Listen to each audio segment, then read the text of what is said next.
Good day, students. Welcome to another lecture on research methodology in history. Today, we shall be discussing about ancient Chinese historiography. Now, history was highly regarded in ancient China. History was supposed to be the vehicle by which the divine message of the gods, the mandate of heaven on the emperor, and the lessons on morality and ethics was conveyed. It was supposed to be truthful, objective, and at the same time a record of exemplary behavior. Thus, history writing was ubiquitous in China, and the degree to which the Chinese past has been documented is unparalleled in other ancient societies. While in modern times, the term Shi, SHI, has been used to denote history, in Chinese, its original meaning was the recorder who preserved the historical message. Gradually, it came to mean the historian, and only in modern times has it been equated with history itself. Chinese history writing dates back over 2,200 years, while Chinese historical thought can be traced back to the 11th century BCE, found to be present in classical Chinese works like the Book of Changes and the Classic of History. It was after the 8th century BCE, when the earliest forms of annals were written, that historical writing set down strong roots. But even this annalistic tradition was preceded by genealogies and short chronological records of the reigns of various royal houses, which would later be enlarged into full-scale historical works. The most important prerequisite to understanding Chinese history is to understand the role of Confucius, who was the most revered sage and philosophical thinker of ancient China. Confucius gave a lot of importance to history and saw it as a principal means by which the ethical and moral standards of society could be improved.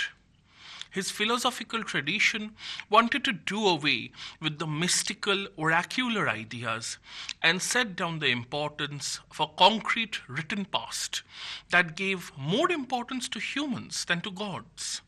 He supposedly edited a collection of annals himself, known as the Spring and Autumn Annals. And because of his personal involvement with this sort of history writing, annalistic history became the principal mode of history writing in ancient China. However, there were other traditions of historical writing, such as Mencius, who thought history was cyclical, not progressive, and the Taoists, who denied that history could convey meaning at all. On the other hand, there were the legalists and the mohists, followers of Mo Di, who believed that history signified progress. Now we come to ancient Chinese historiography during the Han Dynasty. China, under the Qin and the Han, saw broad trends of unity, led by the central imperial bureaucratic system, a national market, and a national mode of thinking, which was a blend of Confucianism, Taoism, legalism, and yin-yang philosophy. It was in this period, 206 BCE to 220 CE, that court scribes were elevated to the rank of historians.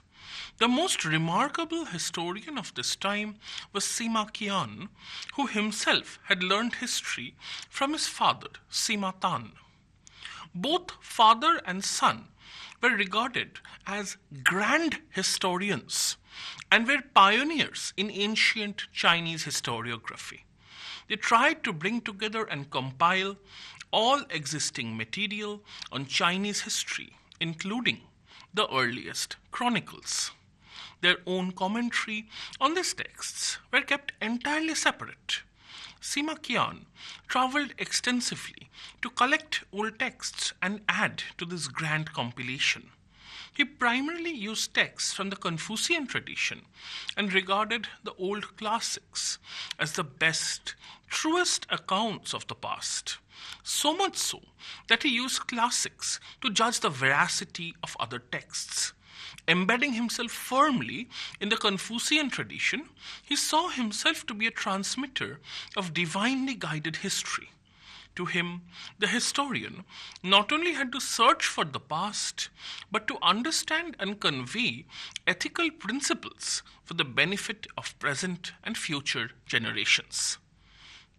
Sima Qian's pioneering approach was best exemplified in his great book Shiji, or Historical Records, which claimed to record 2000 years of Chinese history in 130 books or chapters. This book broke new ground by transcending the analytic tradition. Sima Qian introduced new types of content like biographies. His book was arranged in 5 parts. Firstly, annals of the rise and fall of important dynasties. Secondly, chronological tables. Thirdly, topical essays, treatises on various matters like music, agriculture, literature, etc. Fourthly, essays on the great houses and biographies of famous sages. And fifthly, biographies of famous statesmen, scholars, etc. Now we come to the transitional period. With the collapse of the Han dynasty in 220 CE, China entered into a turbulent transitional period of competing regional powers. However, the tradition of history writing continued in this period. History was regarded very highly, and historians were present at the courts of these regional rulers. This was the period of experimentation when unconventional formats and styles were tried out. One example was the inclusion of the biographies of women and Buddhist monks in historical works. Regional and local histories flourished. Zhen Lu and Li Chong were the principal historians of this period. They standardized a 4-fold division of knowledge into classics, philosophy, literature, and history. History came to encompass all forms of writing about the past. This classification would endure in China for a very long time. Now we come to the Tang dynasty period. China emerged from its turbulent period after the Sui dynasty unified the country. But their reign was relatively short, and they were followed by the Tang. This period would see some important and fundamental changes to the practice of history writing in China. Generally, the Tang were in favor of expanding the bureaucracy. They started the system of recruitment to the bureaucracy through civil service examinations in 622 CE, and they expanded this process of bureaucratization to history writing by establishing a Bureau of History Writing in 629 CE. This bureau prescribed sets of rules for historians. Primarily, emphasis was laid on truthfulness and impartiality. The court diary and administrative records were held up as the principal sources for the historian. All writing was to be in chronological form. The best example of the development of historical thought during the Tang dynasty was the clear distinction created between record and history. A hierarchy of records and histories was created. Daily records from the reign of each emperor and administrative records were combined to create daily calendars for each year. These were then combined with biographies and smaller histories and accounts to create, this is a quotation, veritable records for the reign of each emperor. These would then be used by historians to write the dynastic histories. The dynastic histories were seen as the standard type of history, which enjoyed a very high status in the Chinese cultural and intellectual world. There were, of course, other types of histories, like private histories, historical encyclopedias, and institutional histories. But it was a standard dynastic history that became the principal form of historical writing in the historiography of the Tang period. Thus, the Tang dynasty had made history writing into a state enterprise. We now come to the Song and the Yuan period. The fall of the Tang dynasty saw a 50-year period of instability. But then, China was once again brought under unified rule through the Song dynasty. This period is remarkable for the huge changes in Chinese life. Rapid, large-scale increase in population was paralleled by brilliant scientific and technological advances. For the scholarly world, the principal advance was the invention of movable type printing that made the dissemination of knowledge much easier. We see many changes to traditional modes of history writing at this time. Dynastic history continued to be regarded as the standard form of historical writing, and the system of compiling the veritable records continued from the past eras. Older Buddhist systems of biographies continued, but were supplemented by the new style of collective analytic biographies. The status of history itself came to be transformed as it was seen as one of the central parts of the Chinese educational system. It became indispensable in the curriculum of the civil service examination preparation. History was seen as an important guide to action, and rulers, statesmen, politicians, bureaucrats, and even private people were expected to know and use history in their decision making. The Song period was a time for the ubiquitous production of historical works, with estimates ranging up to 1,300 works being written during this time. This consisted of both the standard dynastic histories as well as general histories. Some of the most remarkable histories of this time were the massive Zizi Tongjian, or the Comprehensive Mirror in the Aid of Government, written by Sima Qian in 1085 CE. The other one was the Tongzi, or the Comprehensive Treatises by Zheng Qiao. Another one was the Xin Tang Shu, or a new history of the Tang dynasty, written by Ouyang Ziu. These were exemplary of the very best of Song historical scholarship. The very philosophy and theory of history itself underwent transformation in the Song period, with increasing emphasis on source criticism. Historical criticism itself became more active and sharp. New types of histories, like local gazetteers, became more common and important. It was thought that correct knowledge of history, both factual history and the moral imperatives of history, were needed for correct political action. historical change itself came to be seen in a different way. Previous cyclical notions of change came to be looked at in a more critical manner, and the idea of incremental change came to be discussed and accepted.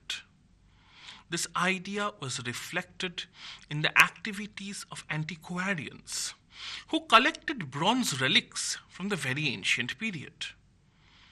This notion of the past, as well as that of incremental change, enabled critical commentaries on anachronistic history writing. Thus, Chu Shi criticized Sima Qian of anachronistic history writing about the Hans, as he did not use Han terms. Another factor driving change was the aforementioned availability of printing technology. Thus, we see remarkable advances in the discipline of history at this time. Notions of causality and interconnectedness, the concept of history as a narrative, more effective historical criticism, antiquarianism, all evolved during this period. But it should be noted that just because new ideas developed did not mean that they persisted. The ideas of change as progress and the concept of anachronism were countered by Neo-Confucian thinkers of the 13th century. Their dominance caused these concepts to recede in the scholarly world.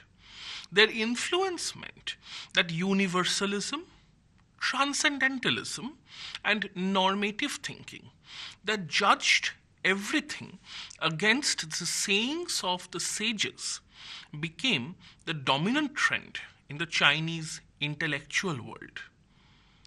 The Yuan dynasty was founded by the Mongols, who had invaded and taken over China. They maintained the old practice of writing the standard dynastic histories.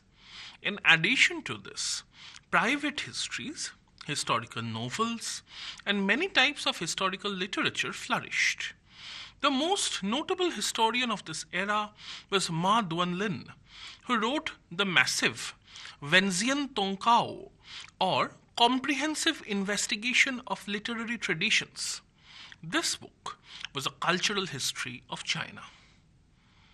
There was also considerable history writing in the ensuing Ming and Qing dynasties. However, these dynasties ruled over medieval and 19th century China, not ancient China.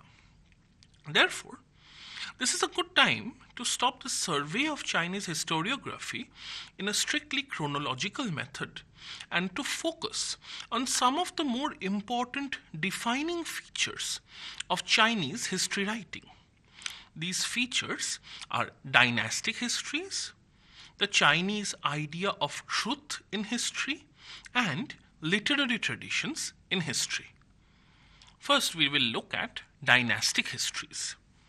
It has become clear from the discussion that dynastic histories were a major part of the historiography of pre-modern China. Therefore, it is necessary to take a closer look at the nature of these dynastic histories. This style was not just predominant, it had an unparalleled longevity. The style of writing continuing for over 2000 years. 24 such dynastic histories have been enumerated over these 2000 years, and the great history written by Sima Qian has been added to these and considered to be one of the standard histories. These 25 histories span a huge period from 841 BCE to 1911 CE in the 20th century. This continuous historical record makes the Chinese historical tradition unique in the world. This history was essentially a state-centric history that wrote about the political, economic, social, cultural, scientific, and technological achievements of the state. This huge narrative was supplemented by biographical accounts. Altogether, over 5,000 biographies were recorded, some of these being about important women. In some cases, there were chronological tables and essays on specialized subjects like astronomy, law, economy, etc. Dynastic histories were started by the historian Ban Gu, who wrote the Hanshu, and this work was continued by his sister Ban Zhao. This pattern of each dynasty commissioning a history of the previous one would continue throughout Chinese history. Bangu and his sister were private historians working under the orders of the emperor.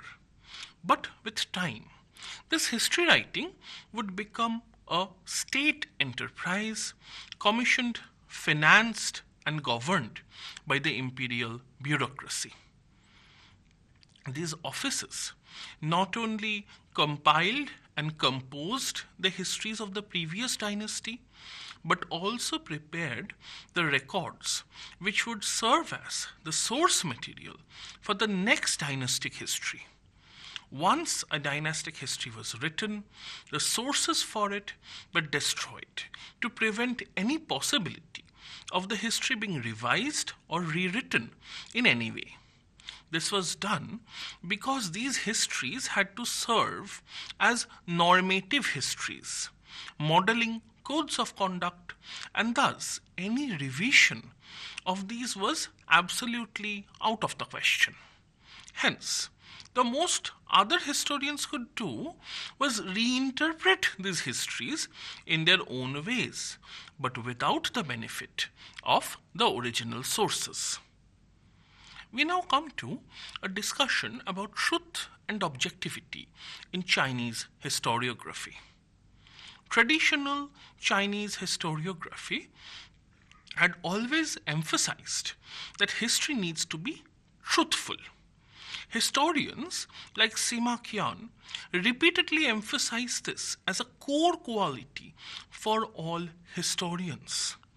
But to understand the nature of Chinese historiography better, we need to understand what the term truth itself meant in ancient China.